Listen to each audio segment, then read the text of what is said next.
हरे कृष्ण सांग माने मु बंटी आपन को स्वागत करुच्ची आज विषय वस्तु विद्यार्थी लक्षण।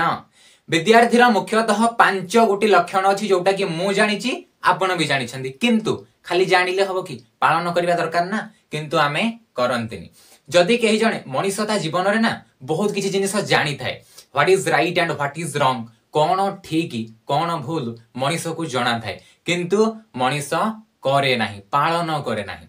जदि कही जने वैज्येष्ठ व्यक्ति किसी उन्नतिमूलक उपदेश देउछंती ना तथापि मनीष ताको पालन करेनी कुहे कौन ना मु काली करिवि काली हो काली देखिबा काली गोटे एभली शब्द जोटा कि समस्ते बहुल मात्रा रे व्यवहार करंती किंतु थरुटी आमे जदि से काली शब्द को एक्सप्लेन करी तार अर्थ को देखिबा तो आमे पूरा भयभीत होई जिबा। देखंतु काली शब्दर उड़िया वर्णना होउची क रे आकार ल रे हर्षेकार ली ए जो शब्द काली एटा व्यंजन वर्णर प्रथम अक्षर देखंतु क हेउची व्यंजन वर्णर प्रथम अक्षर तो व्यंजन वर्णर प्रथम अक्षर को नहीं गठित ए शब्द काली मनीष जीवन को निम्नगामी करिथाए। तेणु आपण जदि आपणक जीवन रे ए काली शब्द को बहुल मात्रा रे व्यवहार करूछंती तेबे सतर्क होई जांतु। छाड़ू शेष विषय आम पर आलोचना करवा किंतु एबे आम विषय वस्तु आड़ को आसवा। तो विद्यार्थी जो 5 गोटी लक्षण रही आम वर्तमान ताको आलोचना करवा एवं एथि सहित महाकवि चाणक्यंकर गोटे श्लोक को मध्य आम आलोचना करवा। तेणु भिडियोटी आपणक पई जरूरी शेष पर्यंत देखंतु। काक चेष्टा बकध्यानम श्वान निद्रा तथैव च अल्पाहारी गृह त्यागी विद्यार्थी 5 लक्षणम। तेणु यही 5टा लक्षण हेउछि विद्यार्थीर मुख्य लक्षण जेउ लक्षण की जणे विद्यार्थी पाखरे रहिबा अत्यंत जरूरी। प्रथम लक्षण हेउछि काक स्थान काउ भली आमे गाधेइबा।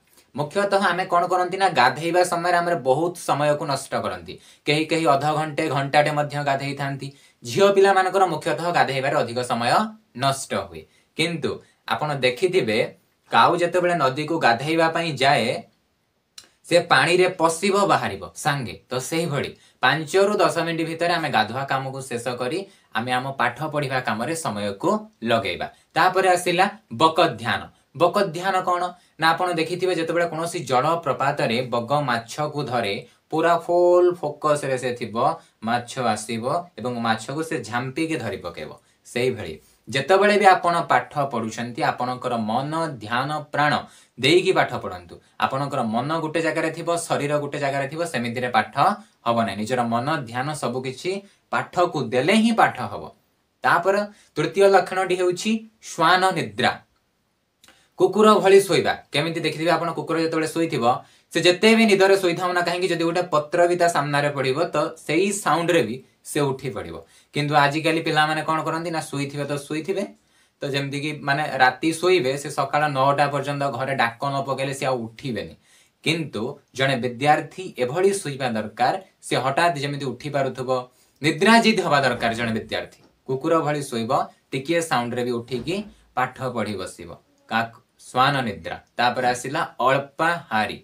अल्पाहारी अर्थ कौन ना जेतेबेले आमे खाद्य खांदी बेले बेले जदि खाद्य टिके अधिक स्वादकर हेछि ना आमे अधिक खाइ दियंदी खाइदेले कौन हबो पेट ओजन हबो निद लागिबा आमे सोई पड़िबा किंतु नाइ आमे विद्यार्थी अल्प अल्प खाद्य खाइबा जहा द्वारा पेट हल्का रहिबो आमे मन ध्यान देकी बसिकी पाठ पढ़ी परिबा।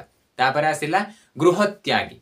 आपण जदि गृह त्यागी कहले कौन ना बाहर निजर गोटे पर्सनल रूम थिबो किबा बाहर जाकी गोटे रूम रे रहिकी पाठ पढ़िबा जरूरी किबा हॉस्टल रे मेस रे रहिकी पाठ पढ़िबा जरूरी। काहेकि ना देखंतु जदि आपण घरे रहउचंती घरे नाना प्रकार कार्य आपण को करिया पे कहबे एटा कर दे सेटा कर दे पाठ पढ़ी बसतिबे से कामडा टिके कर दे एटा टिके कर दे सेमिति रे कोन हबा हमर गोटे जिंसर ध्यान रहिबो नाही। सेति पई जिए विद्यार्थी ता पाखरे काक स्नान श्वान निद्रा अल्पाहारी गृह त्यागी एही सब एही 5 गोटी लक्षण रहिबा अत्यंत जरूरी। एबे आमे महाकवि चाणक्यंकर से श्लोक को आलोचना करिबा। तो चाणक्य कहिसंती सुखार्थी चेत त्यजेत विद्याम विद्यार्थी चेत त्यजेत सोखम सुखार्थीनः कृतो विद्यार्थीनः सोखम। एहार अर्थ कि जदि विद्यार्थी हेबा को इच्छा करूछ तेबे सुख को परित्याग कर जदि सुखार्थी हवा को इच्छा करूछ तेबे विद्या को परित्याग कर कारण विद्यार्थी को सुख एवं सुखार्थी को विद्या हवा केउठु प्राप्त हबो। तेणु आमे आम जीवन रे कौन करंती ना हमको विद्या भी दरकार, सुख भी दरकार, सांग दरकार, साथी दरकार, मजा मस्ती पार्टी फंक्शन, सांगर जन्मदिन, तार जन्मदिन, आर जन्मदिन, गाँव भोजी ए सब जिनस हमको दरकार एवं विद्या भी दरकार। किंतु चाणक्य कहिले जदि तमे विद्यार्थी हवा को चाहूच ए सबु सामाजिक सुख को परित्याग करी विद्या को आपणैबा को हबो, कारण विद्या सुखार्थी को केबे भी प्राप्त होई न थाए। एक कथा मु कहूनी, महाकवि चाणक्य कहउछंदी जेउ वाक्य रे कि सत्यता निहित होई कि रहिछि। सथि पई आमे आम जीवनर जेउ सबु समय को आमे बर्बाद करूछंती या पछरे ता पछरे, तेनु से समय को बर्बाद न करी सांग साथी मजा मस्ती करिया पई आज्ञा पूरा जीवन पड़िछि। किंतु एई जो विद्यार्थीर जीवन थरे पळै सारिबा परे सारा जीवन भितरे आमे केवल अनुताप ही करिबा, आउ पाठ पढ़ी कि निज भविष्यत निर्माण करने पे हमको समय मिलबनी। तेणु एबे हमको समय मिली, आमे निजको समय दबा, मन दे कि पाठ पढ़िबा, निज समय को बंचाइबा। कहीं ना जो काम करिवार नाही, जो भली बनिबार नाही, सही कार्य नियोजित हुई निजको एवं निज समय को बर्बाद करंतु नाही। निज जीवन लक्ष्य उद्देश्य को मुख्य आधार करी निज कर्म पथरे आगे चलंतु एवं विद्यार्थीर से ही मुख्य 5टी लक्षण को धारण करी विद्या अध्ययन करी निज जीवन रे निजको गोटे उत्तम विद्यार्थी रूपे परिगणित करंतु एवं गोटे उत्तम विद्यार्थीर सम्मान को प्राप्त करंतु।